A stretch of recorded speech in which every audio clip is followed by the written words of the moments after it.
Tonight on the Whittdocs Podcast, we go to Christmas Eve, 1912, when a man walked the Louisiana rails alone with no name, no wallet, every tag cut out of his clothing, and the only clue he left behind was a note with the date of his own death. It's real and it's strange, and we talk about it tonight on the Whittdocs Podcast.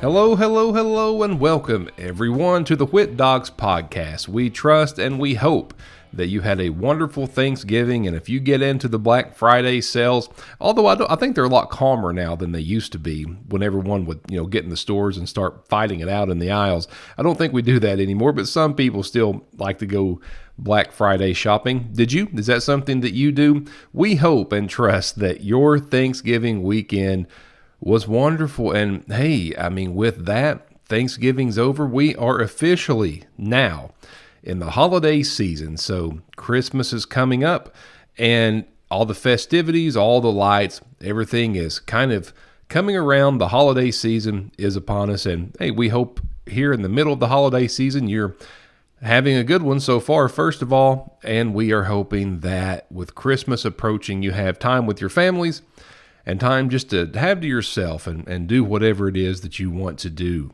And it's cold here in Kentucky, but I was able to get out and do a little bit of filming on the holiday weekend. It was cold and it was breezy. Very, very windy, but I have got a story from Woodmere Cemetery in Huntington, West Virginia. I've been there before. I've done videos before, but I read about a story that really, really struck me as something historic that I'd never heard of it, and I'm from the tri-state area, so I take it that most people out there probably haven't heard of it either. So watch for that. I've got the filming done. I'm going to be working on writing some scripting, and of course we'll do all the voiceover work, but I'm very, very excited for that story and for you all to hear it. We've been staying a little busy with the channel in between full-time work and holidays. We have been able to get a few podcasts out, just a few small updates from the channel. I got a couple podcasts out. This is not a podcast channel. I'm a history cemetery video channel, but I do podcast some on here too, just to give you a little bit of content in between videos. It's a lot easier to record a podcast than it is to travel 3 or 4 hours to a cemetery to film. So I can only do that so often, so this is something that will allow us to stay connected. It's just something additional that I am doing. It's not replacing anything, so don't worry about that. But we do have a couple of other podcasts out so far, and we just released on Black Friday the video about Will Rogers, and he was an Oklahoma native, and at one time, really one of the most popular people in America. Not a lot of people watched the video, though, that I put out, so I'm hoping that maybe people was late. Maybe it was just a bad time to put a video out on the holiday weekend. So if you haven't checked out the Will Rogers video, hey, please go check it out. I think you'll like it. The guy really had a phenomenal story. One thing that I really do like about podcasting on this channel is the fact that I can tell stories about places that I'll probably never get the chance to go. Now, if I can do videos, obviously that's what I'll do. But there's going to be some stories that are just so far away, so far off the beaten path, and just such great stories that I would love to tell that I really can't do a video on. And for those of you who are new to podcasts, just think of this as I know this is a repeat from the first couple of episodes, but just think of this as an old school radio broadcast. That's basically what it is. That's why you're not seeing any video. You're seeing a graphic right now. This is just like a radio show. Do you all remember those? I remember them vaguely. They were kind of on their way out.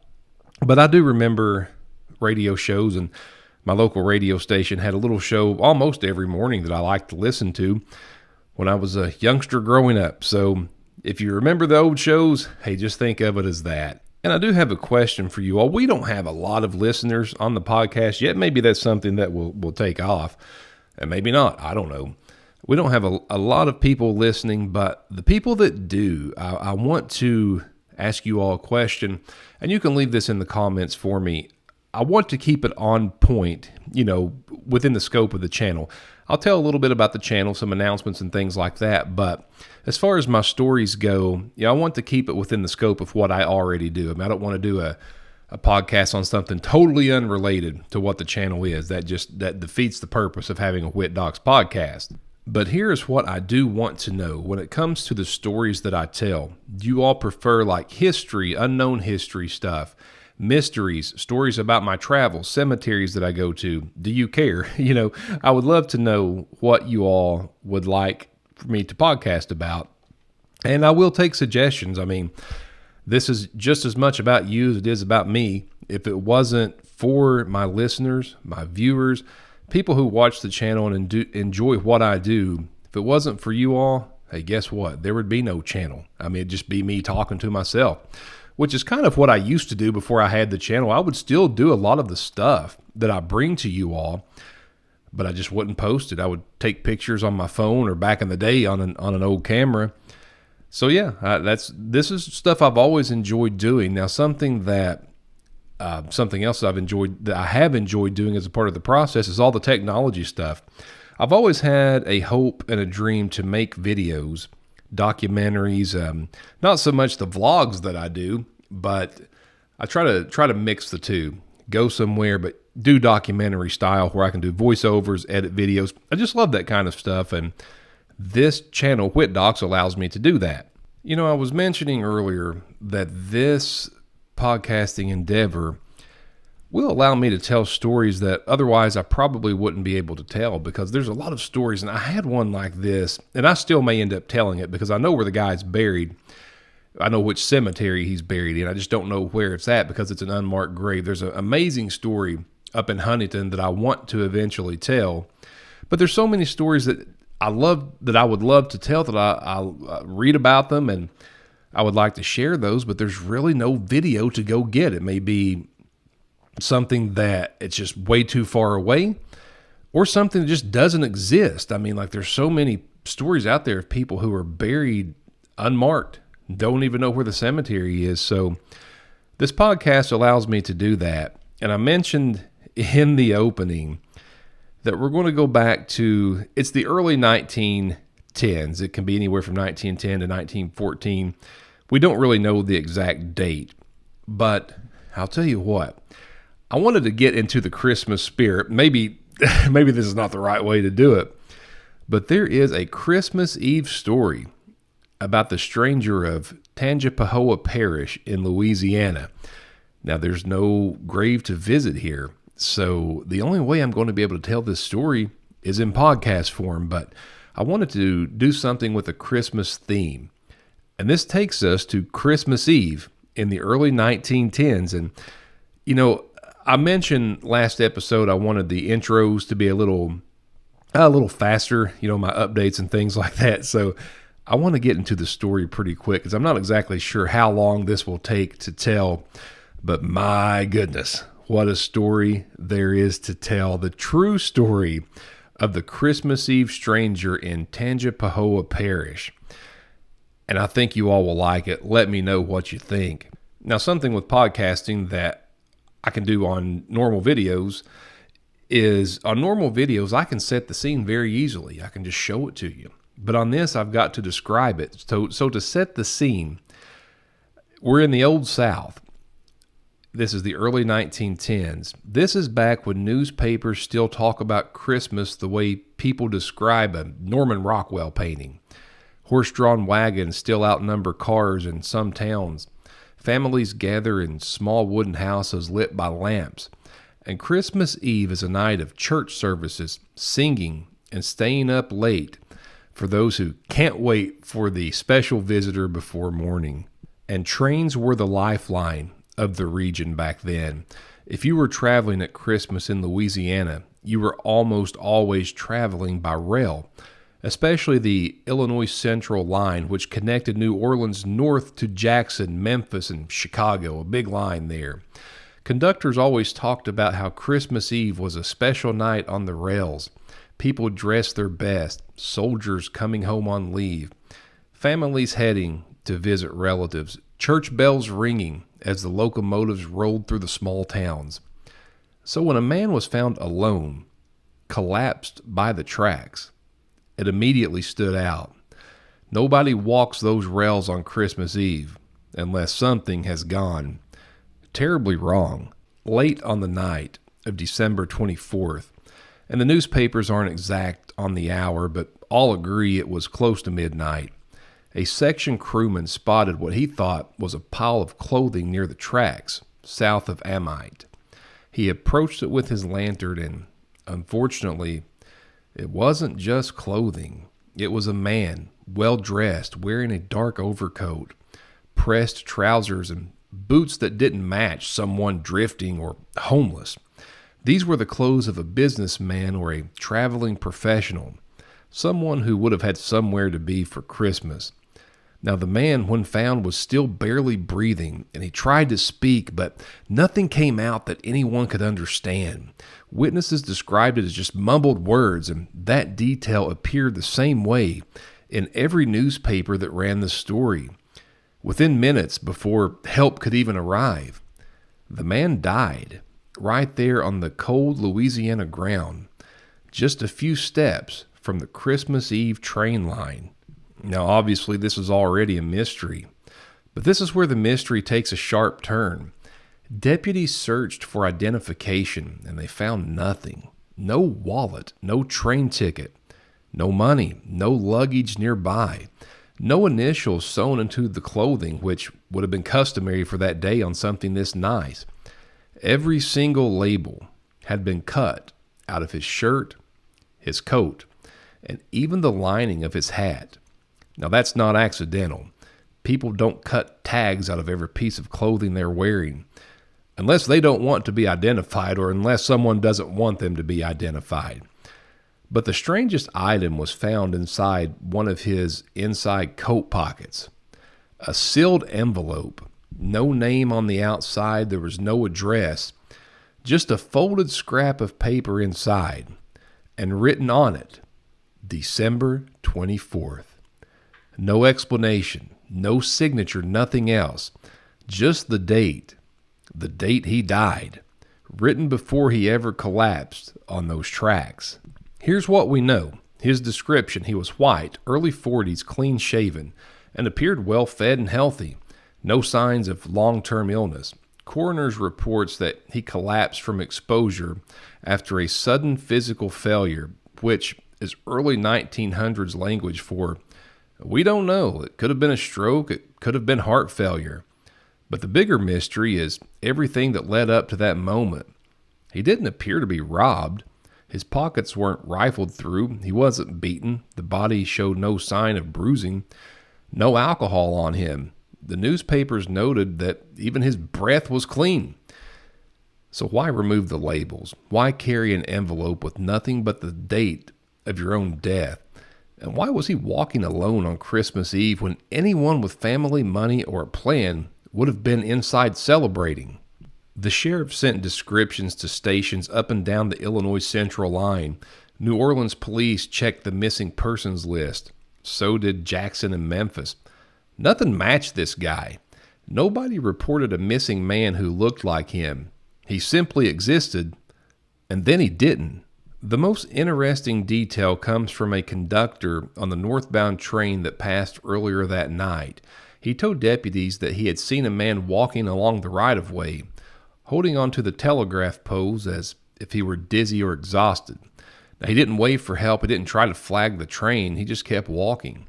And the conductor assumed, like most would have back then, that the man lived nearby and he was just moving along the tracks to get home. But this man wasn't from the area. Nobody in Tangipahoa Parish recognized him when the description went out. The conductor's sighting suggested that he'd been out there for a while, wandering the rails instead of riding on them. Now that's the part that gets me. Christmas Eve, families inside, warm meals on the table, and this man is just out alone in the woods, walking toward nowhere. Now just think of the way things are today. Everyone had an opinion. Now the newspapers of the time published several theories. All of them came from law enforcement, not the rumor mills. Theory 1, he was trying to disappear intentionally. Cut labels, no ID, traveling alone. Maybe the envelope was a symbolic way of marking a new beginning, or in this case, an ending. Theory number 2, he was robbed days before. This doesn't explain the missing labels or the envelope, or fact there were no injuries or torn fabric, but it was a theory. Theory 3, he was mentally confused or suffered a breakdown. Some reporters suggested that he may have wandered away from a train during a moment of confusion. But, then again, shouldn't someone have recognized him if that were the case? Theory 4, foul play somewhere else. Some believed someone removed his labels, took his belongings, and put the envelope in his pocket for reasons only known to them, and then just left him near the tracks to die. The body had no signs of a struggle, but who knows? Now, Theory 5, this could have just been a symbolic message. Now, you talk about just a coincidence of no end. The date December 24th could have meant something to him personally, an anniversary, a warning, something only he understood. None of the theories answer everything, and that's what keeps the case alive. I dare to say, and I may be wrong on this, the story has weight because of when it happened. If this had been some random date in the spring or summer, I don't know that it would carry the weight. Christmas Eve is a night built on expectation. You've got lights in windows, hymns in churches, and families preparing for the next morning. But for this man, Christmas Eve was the end of the road. He spent his last hours alone, beside a railway that was full of people heading home to loved ones. Trains that would have been glowing with light from windows as they passed right by him. People inside warm cars, probably singing Christmas carols or talking about gifts. And only a few feet away, in the dark, was a man that no one knew, slipping away silently. That contrast gives the story power. It wasn't just death. It was death on the one night each year that people weren't supposed to be alone. His envelope didn't say help. It didn't say remember me. It didn't even have a name, just a date. December 24th, almost like he knew that night everything would end. With no identity and no family coming forward, local officials buried him in a pauper's grave in Tangipahoa Parish. The newspaper articles ran for a few weeks, long enough for sheriffs in neighboring states to respond, and then the story disappeared. Life moved on, Christmas came and went, families gathered, gifts were opened, and this anonymous man faded into the background of history. No headstone with a name, no marker explaining the mystery, just an unmarked spot in a cemetery somewhere, who knows by now, where a man with no past was laid to rest. Now, I've done cemetery visits for years and years and years. There are thousands of unidentified people buried across America, but very few have stories tied so deeply to a single moment in time. Christmas Eve is supposed to be the night everything points towards hope. Light instead of darkness, warmth instead of cold, family instead of loneliness. But the Christmas Eve stranger reminds us that even on the most celebrated night of the year, there are still mysteries walking right beside of us. People with stories we'll never hear. Journeys we'll never understand. Sometimes all that's left behind is a folded scrap of paper with a date. So that's the true Christmas Eve mystery from rural Louisiana. A man with no name, no past, no explanation, found on the rails on the quietest night of the year, carrying nothing but the date of his own death. I love stories like this. Now, this one is sad, it's mysterious, but I'll tell you, these stories need to be kept alive because once they're gone, they are gone. Now, the internet has been a great resource in finding these old newspaper articles and things that help us keep this stuff alive. I love telling the stories about people that no one has ever heard of, and I love finding these for the first time myself. There's actually a similar story, and I want to get to the grave. There's a story of someone in Ohio, I believe. It was a female that I don't know if they were hit by a train or on a train, something to do with a train. And they actually put on the marker that fact. And I don't know if she was ever identified. I don't know that part of the story, but I know that there is a stone out there that alludes to what happened. And I want to get that on my channel. I don't think it would be that far away from me to be able to go there and find the location and bring that to you. But yeah, one of my favorite, the famous graves are neat, and it's cool to see a final resting place of someone that's notable. That's how I got my start on this channel. But I love finding stories like this one that very few, if anyone, has ever heard of. Just think about that. Christmas Eve night, this guy just roaming the rails, and it wouldn't be as much of a story if all the other weird stuff didn't happen with it, like the tags being cut out and that piece of paper in an envelope that just said Christmas Eve on it. My goodness, you just wonder, how in the world do stuff like this even come to be? But that's the kind of stuff that keeps me going on this channel. It keeps me chasing stuff, because no matter how many stories I tell, that is not a drop in the ocean to the stories that are out there untold. And if I can help uncover one that's never been heard before, or in this case, it's probably been over 100 years before anyone ever thought about it, that's what I want to do. I want to bring that to you. Like I mentioned before, I've got several new videos coming up, and I'm excited about them. The next one, I think it's going to be the next one that I do. I've been starting to edit video, and I'll tell you, I got a new camera, and the new camera's been great, but there's some things about it that are a learning curve, and a few things I just don't like, and it requires a little more editing on my part, but I've been doing that. I want to say hello before we go to the Whittdocs Nation group. If there's any group of people out there that I can trust that may actually listen to this all the way to the end, it's my friends over at Whittdocs Nation. We really appreciate that. You can search for Whittdocs I'm on most social media platforms, so you can search for that and find me. Have anyone out there ever heard this story before? I would love to know if any of you have ever heard of this Louisiana Christmas mystery from the early 1910s. I didn't know about it myself. I was doing a lot of research. I do a lot of research and a lot of reading. And when something just kind of catches my attention, I like to see if there's a place I can go visit. And if not, this podcast is a good outlet to be able to tell some of those stories. And again, the podcast it's just a companion to my videos. It's a way for me to be able to connect with you all out there. We've got on YouTube alone, almost 81,000 subscribers. And I truly do appreciate each and every one of you all. And we're here together. We do this with each other. So I want to know your all's thoughts and opinions on not only the podcast, but some of my videos in general. That's why the comments are so important. And if you've made it to the end of this video, I call it a video, this podcast, please just give me a thumbs up, like it, leave a comment if you can. And also, if you're still here at the end, I just want to say thank you, because it is so easy to dip out on a podcast early. Very easy. I've done it multiple times myself, and times you don't even mean to, just something else comes up and you have to go handle that. But I would love that. Also on my videos, if you all can thumbs up and give me a comment, that is what signals to YouTube that, hey, people like this video.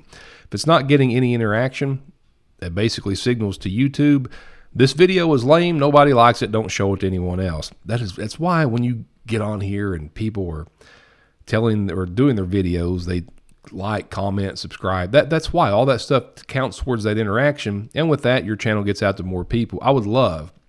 It is my goal. I would love to hit 100,000 subscribers. I want one of those little YouTube plaques that you get for hitting 100,000. Some people go viral and hit it immediately, and some people are a slow 5 or 6 year build like I have been. It's been a journey, one that we've really enjoyed, one that we don't want to give up on. So just let me know what you think. I want to be able to do something that all of y'all out there enjoy, whether it be videos, the short videos, podcasts, my other social media stuff. Hey, I appreciate you all being there. I really do. We're in the holiday season, and I hope yours is blessed and joyous. And I know we talked a lot about Christmas on this episode, and probably going to talk about it more. I feel like there's going to be more podcasts before Christmas, but thank you all so much for being with me for this Whittdocs podcast. Who knows how far this is going to go? I don't know, but hey, like I said, I'm here to try new things. I hope you all have a wonderful day, wonderful week. We'll see you next time. New videos coming soon. Please be on the lookout. Please, there's a place on there you can click a little bell, and if you have that bell clicked, it will send you notifications of every time I put a video out. So click that bell, follow me. We got more stuff on the way. Thank you all so much for listening and being with me. I truly appreciate every one of you all. We'll see you next time on the Whittdocs Podcast. Have a great week, everybody.